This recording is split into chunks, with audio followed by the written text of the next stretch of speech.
ఈ కాబూలీ చనాతో ఒక super tasty dosa recipe చూపిస్తాను. ఈ రెసిపీ చాలా ఈజీ, చాలా టేస్టీ అండ్ అన్నిటికన్నా ముఖ్యం హై ప్రోటీన్ దోశ. నేను చూపించే ప్రోటీన్ దోశ సిరీస్ లో ఇది థర్డ్ రెసిపీ. ఫస్ట్ అయితే చిక్ పీస్ ని అంటే కాబూలీ చనాని ఒక 5 hours నానబెట్టుకోండి.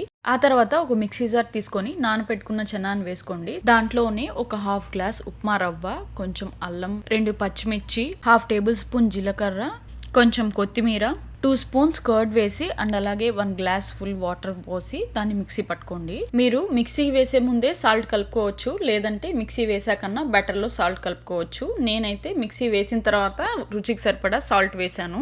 అంతే, మన దోశ బ్యాటర్ రెడీ అయిపోతుంది. ట్రస్ట్ మీ, నంచుకోవడానికి ఏమీ లేకపోయినా ఉత్త దోశలు తిన్నా అంత టేస్టీగా ఉంది. మేమైతే టొమాటో చట్నీతో సర్వ్ చేసుకున్నాం. టేస్ట్ మాత్రం చాలా బాగుంది. మీరందరూ కూడా ట్రై చేసి ఈ రెసిపీని టేస్ట్ ఎలా వచ్చిందో నాతో కామెంట్స్ లో చెప్పండి. వీడియో నచ్చితే అందరూ ఖచ్చితంగా సబ్స్క్రైబ్ చేసుకోండి. Thanks for watching.